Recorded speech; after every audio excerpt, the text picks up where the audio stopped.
Halo semua, pada video kali ini kita akan membahas mengenai kriteria penganggaran modal yang dapat digunakan oleh seorang manajer keuangan ketika memutuskan apakah harus melaksanakan sebuah proyek investasi atau tidak. Salah satu keputusan penting dalam manajemen keuangan adalah keputusan investasi. Pertanyaan yang paling mendasar terkait dengan keputusan ini adalah ketika dihadapkan dengan sebuah proyek yang membutuhkan dana investasi tinggi, apakah perusahaan sebaiknya melaksanakan proyek tersebut atau tidak? Ada 6 kriteria penganggaran modal yang dapat digunakan untuk menganalisis apakah sebuah investasi layak untuk dilaksanakan atau tidak. Kriteria-kriteria tersebut adalah payback period, discounted payback period, net present value atau yang lazim disingkat menjadi NPV, profitability index atau PI, internal rate of return atau yang sering disebut sebagai IRR, dan average accounting return atau AAR. Bagaimana kita mengimplementasikan ke-6 kriteria ini dalam keputusan investasi? Untuk lebih jelasnya, mari kita lihat contoh berikut ini. Misalkan, sebuah perusahaan dihadapkan pada sebuah proyek yang membutuhkan biaya modal sebesar 125 juta rupiah. Proyek tersebut diharapkan dapat menghasilkan arus kas sebesar 35 juta rupiah di tahun pertama, 40 juta rupiah di tahun kedua, 50 juta rupiah di tahun ketiga, dan 50 juta rupiah di tahun keempat. Adapun tingkat pengembalian yang diharapkan adalah sebesar 10%.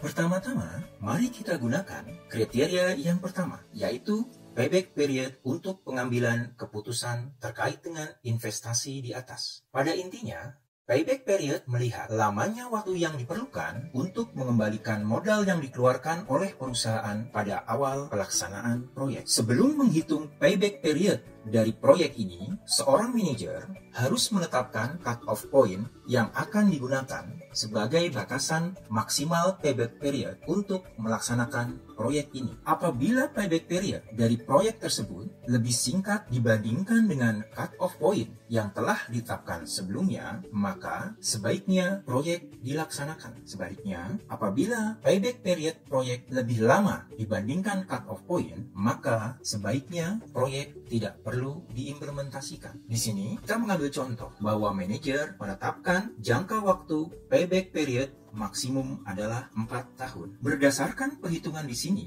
dapat dilihat bahwa proyek tersebut memiliki payback period selama 3 tahun. Karena payback period proyek lebih singkat dibandingkan dengan jangka waktu maksimum yang telah ditetapkan, maka keputusan yang diambil adalah proyek diterima atau dapat diimplementasikan. Sebagaimana yang dilihat, terdapat beberapa kelebihan dan kekurangan dari penggunaan kriteria payback period ini. Kelebihannya adalah metode ini mudah untuk dipahami dan bias terhadap likuiditas. Tetapi, di sisi lain, metode ini mengabaikan time value of money, memerlukan arbitrary cut-off point, di mana pada contoh di atas kita harus menetapkan bahwa cut-off point-nya adalah 4 tahun dan tidak ada aturan baku mengenai hal ini. Kriteria ini juga mengabaikan cash flow setelah payback tercapai atau setelah tahun ketiga apabila dilihat dari contoh di atas, dan bias terhadap proyek jangka panjang. Sebagaimana yang dapat dilihat pada kasus payback period sebelumnya, salah satu kelemahan utama adalah diabaikannya prinsip time value of money. Perbedaan utama dari metode ini dengan payback biasa, sebagaimana yang tercermin dari namanya, adalah dimasukkannya unsur arus kas diskonto dalam perhitungan payback period. Menggunakan contoh yang sama, dapat dilihat di sini bahwa arus kas di masing-masing tahun didiskontokan sesuai dengan tingkat pengembalian yang telah ditetapkan sebelumnya. Dengan cut-off point yang masih sama, yaitu 4 tahun, dapat dilihat bahwa discounted payback period untuk proyek ini adalah 3,6 tahun atau lebih singkat dibandingkan dengan cut-off point. Dengan demikian, keputusan yang sebaiknya diambil adalah terima proyek tersebut.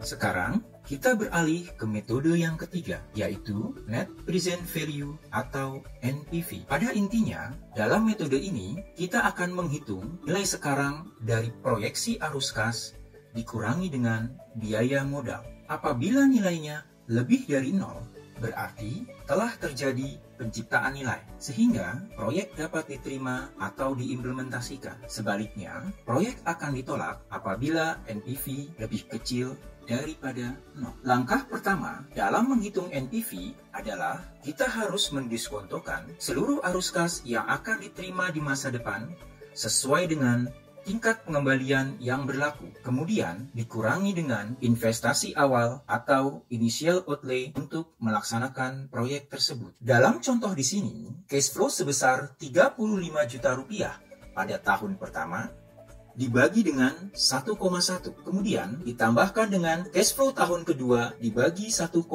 pangkat 2, dan ditambahkan dengan cash flow diskonto tahun-tahun setelahnya yang selanjutnya dikurangi dengan biaya modal sebesar 125 juta rupiah. Kita bisa lihat bahwa NPV dari proyek tersebut adalah 11,59 juta rupiah atau lebih besar dari 0. Oleh karena itu, sebaiknya kita menerima atau mengimplementasikan proyek tersebut.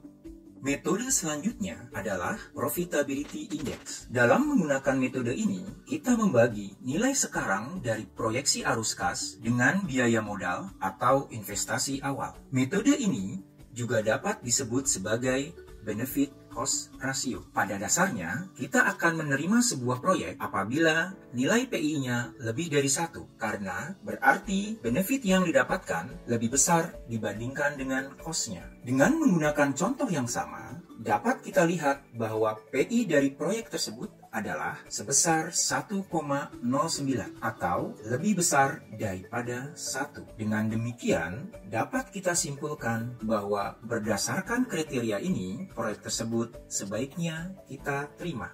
Internal Rate of Return atau IRR. IRR sendiri dapat didefinisikan sebagai tingkat pengembalian yang membuat NPV sama dengan 0. Masih ingat kan perhitungan NPV di atas? Proyek akan diterima apabila nilai IRR lebih tinggi dari tingkat pengembalian yang kita persyaratkan sebelumnya. Untuk menghitung IRR secara manual, kita harus menggunakan metode trial and error, yaitu dengan mencoba beberapa angka hingga mendapatkan angka diskonto yang sesuai yang dapat menyebabkan NPV sama dengan 0. Dengan menggunakan contoh yang sama, didapatkan bahwa IRR dari proyek ini adalah sebesar 13,9% atau lebih besar daripada tingkat pengembalian yang sudah ditentukan sebelumnya, yaitu 10%. Oleh karena itu, berdasarkan perhitungan IRR, proyek ini layak untuk diimplementasikan. IRR memiliki beberapa kelebihan dan juga kekurangan. Sama seperti penggunaan PI, penggunaan IRR pada umumnya akan memberikan kesimpulan yang sama dengan NPV. Metode ini cenderung mudah untuk dipahami. Kekurangannya, metode ini tidak dapat digunakan ketika sebuah proyek memiliki karakteristik arus kas yang tidak konvensional, di mana di salah satu atau lebih periode ada nilai arus kas yang negatif. Metode ini juga dapat memberikan keputusan yang salah dalam kasus ketika kita harus memilih antara dua buah proyek yang sifatnya mutually eksklusif.